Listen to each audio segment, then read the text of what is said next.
Well, hey, everybody, I'm super excited today to talk to Sat and Sandy. Sat and Sandy are Just One Dime warriors.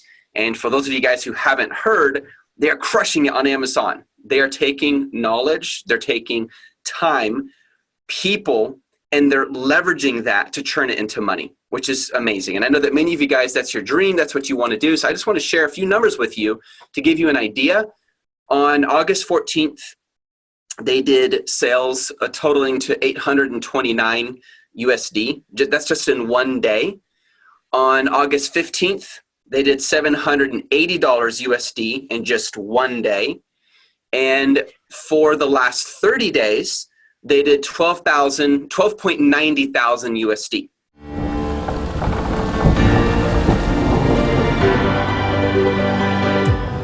And let me just jump to the first question. I know a lot of people are going to ask this, Sat and Sandy. And by the way, guys, thank you so much for being here today.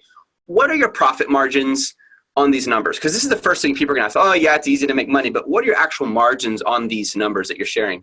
We started off, on your course, Just One Dime, and we sort of worked on the basis of 30 is what we were sort of targeting. Right. Whereas around about the 34. But, with our new orders now, it has gone to about 38% profit margin, which is great because it's amazing when, you can do your reorder. The suppliers seem to, have a lot more faith in you. They know you mean business. Right. And it's what you said, your profit margins will go up, as soon as you start negotiating and create more orders. Yeah. So obviously we didn't want to, negotiate too much with them on the first batch, as you mentioned, and then we know the second, third batch, as our orders grow, we'll be hopefully getting better prices. It's about 36 to 38% now. Yeah, it's right about the 37%, something like that. That's excellent, you guys. So that's your profit margin.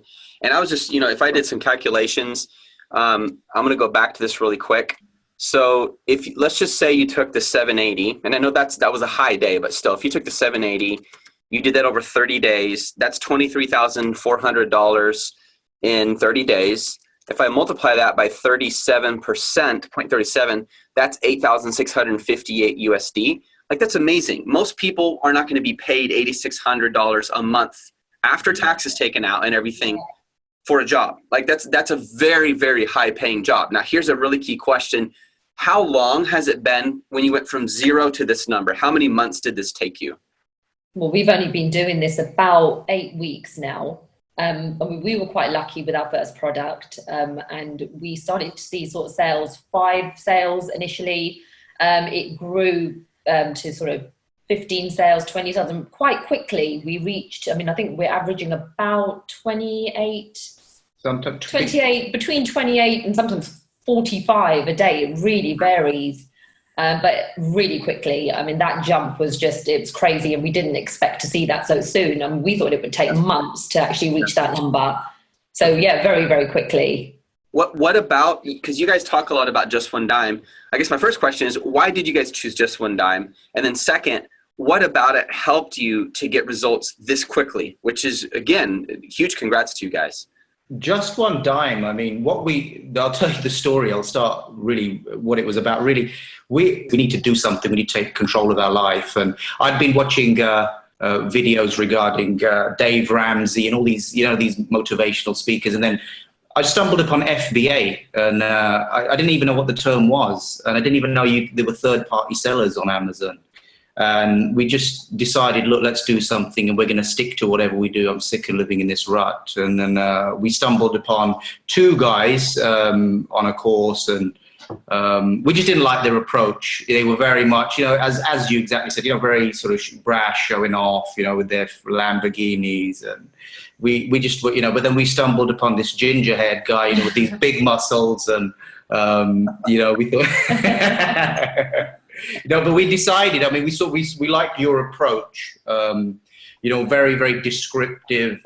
Straight to the point, and just really clear on the whole content. Yeah. We started watching a lot of your free videos on YouTube compared to some of the other guys, and they were just kind of all over the place. There was no structure, but with you, we just found there was so much structure. You actually gave so much information in your free videos. And we actually thought, do we actually need to do a course? But we are so glad we did it, because obviously the course just goes so in depth. You know, it's from sales taxes to insurance, and it's just stuff that we would never have, you know, even thought about. Right. And we would have made so many mistakes along the way had we not chosen Just One Dime. But yeah, I think that was the main reason. Yeah, I mean, like Sandy mentioned, your free content on YouTube it was just so much information to take in, and you know, we sat and we thought, right, should we, you know, take the plunge and just, you know, go for the course? And we signed up, and you know, we that was the best bit of money we spent, you know, for a long time. Yeah. Because I've been stuck in my career for 12 years, you know, in construction. And I was just so desperate. And, you know, when somebody gets desperate, they have to make change. And that's what it was for us. And it took me to get to a really low point. So I was just saying, for me as well, I was on maternity leave, and I was dreading the thought of going back to work, leaving my baby boy. So we thought, what can we do, you know, that will allow me to stay at home, allow us to do this whilst I can stay at home with him. And luckily I, you know, resigned from my job and started concentrating on this. And I think it's the best decision we made. I love hearing the part about your baby boy. I have 4 children, and it's, I think for some people when they first hear this, it might bother them a little bit. Negative emotions are powerful motivators more than positive, in my opinion. Because when I'm feeling relaxed and comforted and life is easy, I don't feel motivated. But when something hurts, something's bothering me, I got to do something. I have to do something to break out. And I used to be in construction for years. I used to build houses with my dad. And my dad taught me a lot, and I am forever thankful to him for that. But construction was not for me, because I just hated the idea of I'm gone all day and I work for the hours I put in. And when I stop working, I stop getting paid. And I knew my options were either become a general contractor or manage other people or do something different. But even a general contractor, they work more hours than the regular guys building the houses and doing the framing, and construction, and electricity, and all of that. And so that had a huge play into working for Apple, and later ending up working for myself and building my own Amazon stores. So huge congrats to you guys. Again, for those of you guys who just joined or just started watching this, Sat and Sandy did 12.90 thousand USD in the last 30 days. And that's 174% growth over the last 30 days. You guys have been doing this for 8 weeks. So from 0 to this number is amazing. And that's at 37, 38 profit margin. So that's absolutely incredible. Now, here's a question a lot of people are going to ask, because obviously you guys are from United Kingdom. I can tell by that accent. Happy July 4th. No, it's not July 4th. I'm joking. I love to do that to my British friends. Sorry, I had to. But I want to share, you guys launched on .com, or .com, as you'd say, not .co.uk. And a lot of people from London would go, why would I do that? Why wouldn't I start selling in the own country that I live first? What were your reasons for that? And what were some of the advantages for you? I think we were toing and froing with the idea of UK, USA, and we just did not know. We had our meeting with our coach. He asked the same question.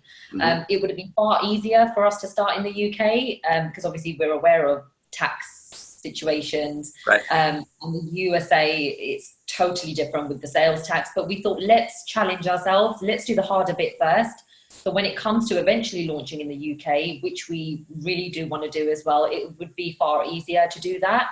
Once we've got the hard bit out of the way, we're launching in the USA. USA is quite competitive, but I think it's more competitive, but it's a lot larger than the UK. Yeah. But no, we would love to launch in the UK at some point as well. But for us, the USA, it was a no-brainer. We thought, let's go with the USA first. Yeah, and I commend that decision, because even though, like you guys said, the competition is greater, the demand is stronger. And even though it might cost more to get up to ranking, you end up making more money long run. Yeah. One of the secret weapons, as you guys who are watching know, to succeeding in any business is differentiation. If you don't have a reason if I don't have a reason to buy your product, Sat and Sandy, then I'm not going to buy it. Even if your product looks just like the competition, they're selling 1,000 times a day, why would I buy yours? It's new. okay, that's fine, but they've been selling. They have proof. They have all these reviews, which I want to talk about too. So how did you guys figure out how to make a product that isn't a Me Too product? Oh, everyone else is doing it. Everyone else is on Jungle Scout or Maisal. How did you guys do that? What was the secret to this? I think obviously when we started the course on the area of differentiation, just to be different, when we followed the steps of looking at reviews, we did all the market research, we gained all the intelligence, and we found a couple of products. The one that flagged up with the most problematic areas, they kept flagging up. There's a problem with this. I'm not happy with this. It kept happening and happening and happening. And we decided to go with that product. And, I sat down. I'm more of a sort of right side of the brain guy. I'm more creative, in construction. Yeah. I'm a problem solver. Yeah. So we sat down, we drew some pictures, and we said, right, we're going to rectify this problem. But the first approach we had was, we're going to put bundles together. We're going to bundle it with this. We're going to bundle it with this, bundle it with that. And then, I think the first response was, we're not really solving a problem. We're doing the easy thing. Anybody else can copy that. Right. So I thought, let's try and, create something a little bit different that, even our photograph. So, going back to differentiation, when we contacted Chinese suppliers on Alibaba, I drew pictures. I was very, very descriptive, and it had to be a certain way. I was super descriptive. And we approached one supplier. The supplier, they were very prompt, asking all the right questions. We got a sample sent very, very, I think we waited about 4 weeks, 3 to 4 weeks. And then another supplier sent another product to us. I think we waited another 2-3 weeks. And the product that we actually had our hopes pinned on actually didn't turn out to be, anything special. But the one that was the underdog, he came up trump. So we went with his, but we still weren't happy with that. So I still, rather than just going with it, I said, still, I'm not happy. I drew another load of pictures of this is wrong, that's wrong, this is wrong, do this again, do this. But they were very polite, yes, sir, really good communication back. But it's very frustrating. So we went back and back, back, and it was driving us crazy. Yeah. But as soon as we got it right and we were happy with it, we knew we had something that is really different, and we thought, right, now that we've built this thing, we've got to show that this thing is different. Right. It has to be visual, because if it looks like, a lot of people, they think, well, I differentiated it. But if it looks like everyone else's and you have to read the details to know, your conversion drops. I need to see the picture and immediately I can tell there's something different. So, don't reveal your product, but how did you pull that off with your picture? Because people buy with their eyeballs. Just positioning of the product, the function of it, the position, just changing the angle, where things are, positioned like this. We just positioned it a little bit different. I took most of the photographs, but, just obsessing over the photographs, just trying to be as descriptive of the features that we had differentiated. We wanted to show that in the first picture, so somebody would think, oh, what's that? Let me just click on that.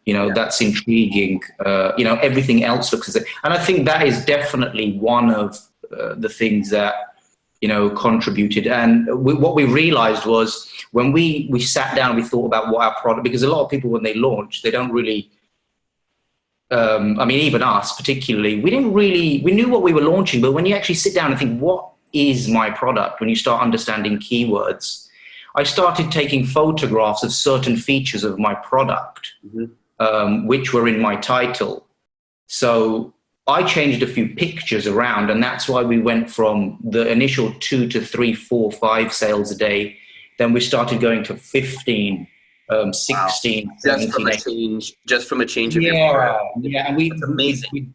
We definitely noticed. And then we added, I remember watching Saad's video, and sometimes you can fall asleep and you can be posting, and get a bit comfortable. And it just takes one of you guys, the coaches, just to say one little thing out of an hour video, and you're like, oh, let's do this. And he mentioned the table of comparisons, and we had a lot of differentiating factors. And, you know, I think it definitely helped. It definitely helped.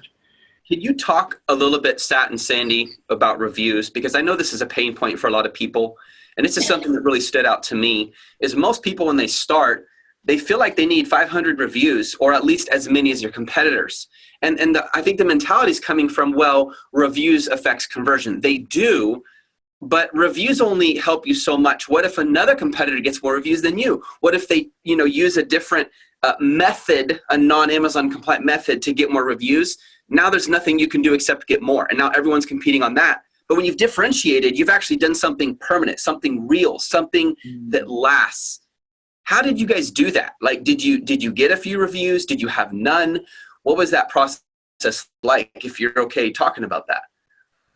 So yeah, we didn't actually have any reviews. It made us a little bit nervous because our competitors had, you know, 50, 80, 100 reviews. Yeah. You know, we were thinking, should we wait? Should we wait to get reviews before we actually launch? And then we just took the plunge, and we thought, we've actually really differentiated this product. It's different to our competitors. You know, we've solved a problem. The photographs, you know, we thought were quite good. So we thought, let's just take the plunge, launch the product, and just pray for the best and hope for the best. And luckily, you know, we've been getting solid reviews. I think we're on about 28 reviews now, 4 and 5 star reviews, and that's from 0. Wow. So people buying the product, they're liking the product. We've received amazing feedback. So yeah, I mean, I think when people think they need to have, you know, 5 to 10 reviews before they launch, I think if you've got a good product and you've differentiated well, I think launch the product, and you know, the product will speak for itself. Yeah, 100%. Just to touch on that as well. I think with Amazon's review sweep, I mean, we did launch a product very early on, quite a basic product with a bundle. And I'll be honest, it wasn't one of those products that we had a lot of faith in, but I think our mentality was, you know, it'd be great to launch 2 or 3 products. So we launched one very early on, but we haven't really put a lot of effort into that, I'll be honest. But I think we had about 5, 6, or I think about 8 reviews, which Amazon just deleted. They wiped them off so quickly. It was almost scary. I mean, but we found it quite funny. We thought like we were almost like, you know, we had been caught cheating in an exam or something. And Amazon got you in trouble. Yeah. So I was driving home from work, and we were like, oh, should we wait 2-3 weeks for reviews? We need some reviews. And I thought, you know what? Let's just launch. You know, we're confident. You know, we've got something different, and we've got 26 4-star reviews, 26 5-star reviews, and 2 4-star reviews. And it's great, you know, that feeling when that number changes as well as sales. It's a great feeling. I think people are getting too consumed with reviews. They're making it the be all and end all, and they're actually losing track of how good this product should be. Yes. You know, and I found that it's almost a desperate, you know, let's wait, you know, 2, 3, 4, 5 weeks, cluster all these reviews. It's important because it helps conversion, as you mentioned. Yeah. Definitely. But that was our take on it, you know, just to go with it because we've differentiated. Yeah. And I think it builds the wrong mindset if people lean too much on reviews. They're not focused on the product, which at the end of the day, what does the customer really want? They don't want reviews. They want a product that works. So if they buy a product with a lot of great reviews on it, and those reviews aren't legitimate, and there's a bunch of them, and they get the product and they're disappointed, they might leave a really bad review because what they expected was amazing, what they got was sub-amazing, and so now they're really angry and you get a 1-star, and that can also backfire. Second, I think this is important because you guys are thinking the way a brand should be built. When people fall in love, you know, with the product. Now, this one has been chewed up by my dog, so it's as ugly as heck, but you guys get the idea. This is a lint roller. If this lint roller is amazing and it does a great job, so there's no fuzzies on me before I do my video, then then I like the product, but then I start to understand, who is this brand? What do they do? Oh, they send a little card insert. Oh, they're really standing out. Oh my goodness, they have like all these benefits and opportunities, and I start to like the brand. One of my favorite examples of this is Anchor, Anker. They're doing such a great job building their brand on Amazon that I go and buy products now based on their brand. I'll look, even if their price is higher, I will buy them over the competition. So it starts with, I buy the better product. Now I buy the brand. That's something you can turn around and sell someday if you want, or build out. You can do so many more things, and then you make a lot more money because the brand starts to sell itself. You can charge more, kind of like Apple has done with computers. Their profit margins on these are absolutely sick. They're amazing, but it's because they built a brand that people trust. And I think that's what you guys are doing, which is so key. Something you mentioned, guys, you talked about differentiation. And some people get nervous about this because it costs money to differentiate. If I just go to Alibaba, I find, oh, here's the same product. Here we go. Let's just buy it. Obviously, that's going to be terrible for brand and making money. But if I want to change it, we need a different kind of handle. We need a concave bottom. We need these grooves here to be deeper. How did you guys manage the differentiation cost? What were the implications of that when making your product a better product than your competition? I think when you start this program and you start selling on Amazon, you start building products and you have ideas, anybody is well over ambitious, and they're so excited. We're going to do this, and you get really carried away. And I think we did at the beginning. I think our bundling idea was a silly idea at the beginning, just to bundle so many things with it. And we were getting some crazy prices, and now it almost flattened our dreams in a heartbeat. When we saw prices, and I think consequences at the beginning of differentiation, even with what we decided to do at the end. I mean, the product which we've launched now, the differentiation definitely was more expensive than what we thought, because our mind was so fixated on, we've got to make 30% margin, we've got to make 30% minimum, we've got to, so I think the first one, I think we were calculating around about 32% margin, or it could have been, I think, bang on 30, but we weren't happy about it. But then we stuck with it. We thought, look, let's give it a go. Let's do the order, and if it's successful, we'll naturally get a better price. But I think differentiation. I think where people they do get worried, and we were worried about it, was differentiation costs money. Yeah. And that's something that you have to do, because unless you've started on Amazon 10 years ago, then it's, you could have got in there a lot easier. But you have to put in the effort and, build the product in a certain way. But later on down the line, and we are beginning to realize when we're discussing with our suppliers in China, is that they're being a lot more forthcoming and, willing to go back to their managers and their production teams, and, even build samples for free. So it's amazing, everything's exponential, how it gets better and better. Is the reason they're willing to build samples for free, for example, is that because you have a relationship with them, they now trust you, therefore they're willing, they realize you're not just a wannabe seller. Oh, I want to sell, send me this. You're actually serious. Yeah, and I think they know we're serious now, because this is the second order we're placing with them, potentially a third order, potentially a variation. So I think they know we're quite serious now, and they're happy to send us samples, for free, and which is great. So we are in the process of building that relationship with them as well, which I think is really important.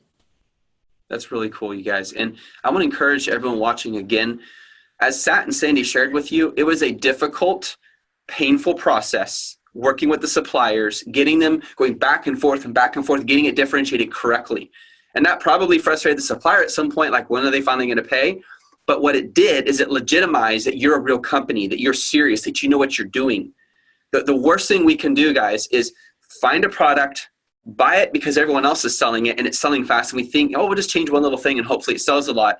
And the supplier's like, oh, good, we got easy money, goodbye. And it was really easy and simple. But long-term, there's no relationship. There's no differentiation. So it's better to have short-term instability so you can have long-term stability, which is what you guys are experiencing now in just, a little over 8 weeks at 12.8 9,000 USD, like almost 13,000 at 38, 39% profit margin. That's absolutely incredible, you guys. And I just want to say that is awesome. I just got a few more questions. How did you decide what supplier to go with on Alibaba? Because Alibaba has a lot of bad rap. You know, like there's a lot of people who don't like it because there's so many trading companies. How do I know it's not more than just a glorified phone book? And we know it's more than that. But how did you guys do that? What were some of the tips maybe you could share for people watching? Looking at definitely whether they're a gold supplier is definitely, you know, the first thing that you should do, you know, minimum 2 years trading. So we followed that criteria. Also, I mean, just the speed at which people were getting back to us. I mean, we asked the standard questions, which, you know, are really important. Are you a manufacturer or are you an agent? A few people did say that they were agents. We didn't really, we shied away from those straight away. Yeah. But I think what our approach was, I think after the first 2 or 3, when we contacted manufacturers, what we decided to do was contact somebody who builds the type of products that we're interested in, but they don't build that specific product. So it's not in their production line. So that's what I thought, right. If you're producing wine glasses and we're selling wine glasses, let's go to a glass manufacturer who specializes in glass. That's gold, brother. That is gold, what you just said. Yeah. So that was interesting. So because we knew that they couldn't grab this off the shelf. Exactly. So we thought, so that, you know, in terms of construction, I think my mind goes like that. Because over the years, I mean, I haven't been successful in my career, but in terms of finding out obstacles, I'm very good at problem solving. So I've had enough failures to be good at that. That's good. I love your mentality. You are embracing your failures. And I love your failures. believe me, I've had some major problems at work. So and that's what makes you strong. That was really ultimately the thing. So get somebody who specializes in this sort of area. Yeah. They don't sell that particular product. Yeah. I think also their payment terms as well, whether they accept PayPal trade assurance. Mm-hmm. And if people don't take PayPal, then kind of question it. If they want payment directly into the bank, I mean, that was a big no-no for us because it's a large amount of money. So I think that was, I think we did have a couple of suppliers that didn't take PayPal, wanted a direct transfer. So straight away we have alarm bells and we think, no, you know, we don't want to part with our money that way. It's got to be done either trade assurance or PayPal. So I think that was one of the key things when looking for suppliers. Yeah, that's really smart. You guys heard that they mentioned trade assurance to protect your money because it's held by an escrow account. So that way, until they approve it, that payment does not go to the supplier. And when you guys got your products, you didn't fly to China. You didn't go look at your product. You didn't say, hey, I know it's good. Because, you know, what if they send you a sample that looks great, but then what they build you is inferior? Did you do a product inspection, a factory inspection? How did you make sure the quality was outstanding? Yeah, I mean, because we were ordering about our first order we placed was about 2,000 units. And we thought, you know, we've got to get somebody in. For a split second, we were a bit nervous because we thought, you know, are we going to offend the manufacturer by sending somebody in? But we thought, you know, it's got to be done. You know, you have to do it. You know, the hard-earned money is on the line. Yep. And, you know, we've got to do it. And when I messaged him, said, look, we're thinking about getting an inspector in. And he said, look, no problem, we welcome. So I was like, yeah, brilliant. So we contacted Just One Dime. We used one of your services. It took a few days, I think, for the report to come back. Mm-hmm. But when it came, it was just PDF pages after pages. And I was so detailed. I was blown away. I was like, oh my God. It was, you know, smell test, the pull test, weight, everything. It was unbelievable. I was stunned. And they put these little red arrows, you know, on the problem areas. And they found quite a few key faults actually. And had we not sent an inspector to test the products, I think we would have had a lot of complaints, and we wouldn't have got these 4 and 5 star reviews. And there was quite a few key problems that were identified. So we would do that now for every single batch. We would get an inspection done. I think it's just really important to do that. It costs money, you're going to end up spending, a few $100s, but in the grand scheme of things, that's nothing really. That's nothing. When you're spending thousands on a product, if it's bad, that's a much bigger problem. Yeah. You'll ruin your reputation. You'll lose money. You'll be flattened out in a heartbeat. Yeah. You try and avoid, you try and scrimp on $200. It's not worth it. Not worth it at all. At the beginning of the interview, and real quick, everyone, just want to remind you, this is Sat and Sandy. They're Just One Dime students. They're Amazon sellers. They started a little over 8 weeks ago. They did 12.9 thousand in the last 30 days at around 38% profit margin. On some of their strong days, they did close to $800 USD in a day. So huge, again, congrats to you and respect to you guys for hustling and making this happen. I don't know any company in the world that lets you start from zero and within 8 weeks goes to that much money. Like even at profit margin, you guys are close to, what did we say?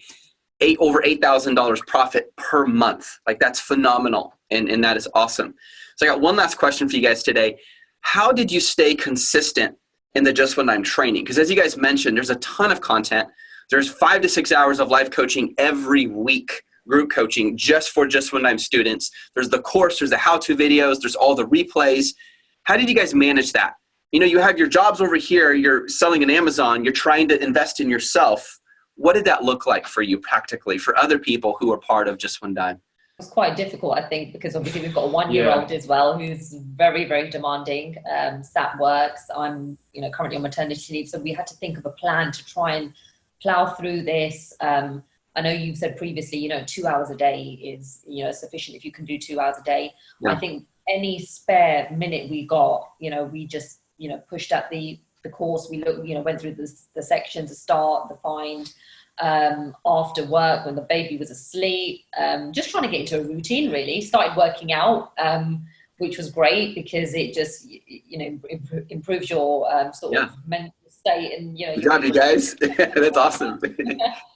We did, and I get really pumped up, I get really we've got to do this. So we were waking up, when we started the course, we said, if we're going to start this Just One Dime coaching program, we're going to start working out and we're going to create a timetable and everything's got to be right, everything, because we start off eating junk and our minds aren't fresh. And the thing is, you actually, you talk about that a lot and it does make a difference, and that's what helped us. We used to wake up at 5:30 in the morning, work out and then, straight away on the laptop, come down and, just straight away, write on the whiteboard, right, we're going to do this, and this. And it was very hard because we've got a little baby in the house. And sometimes it would be very, very difficult. We'd really stress out and struggle.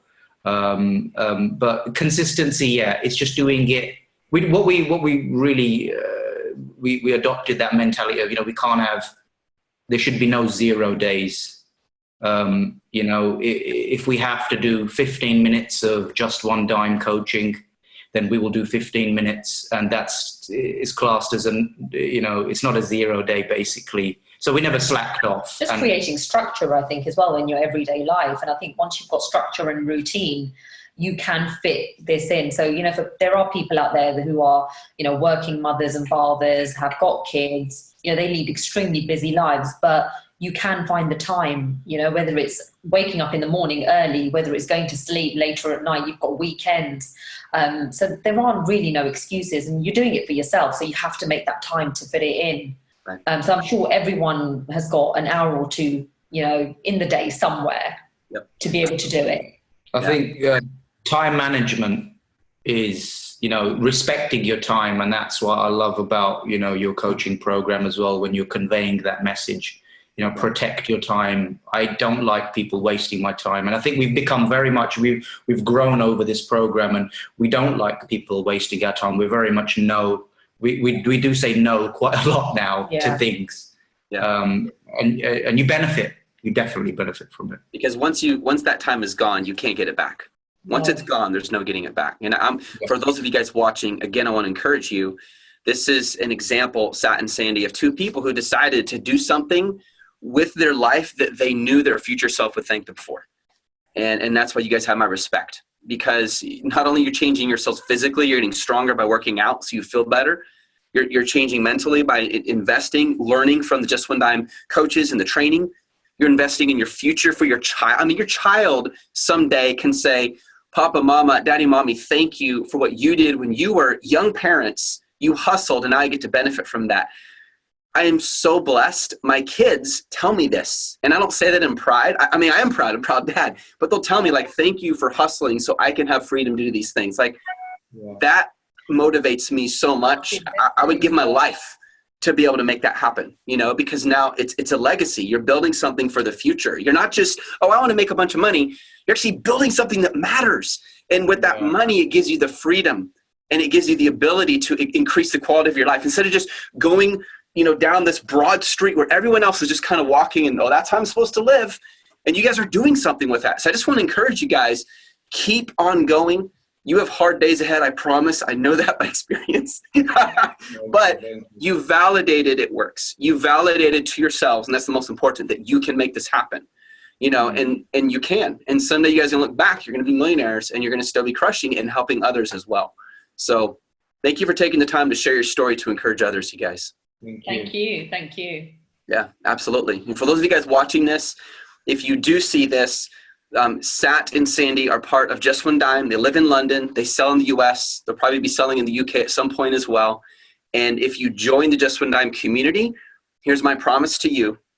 We will do everything we can to help you crush it, not just on Amazon, but in life. You guys have an awesome rest of your day.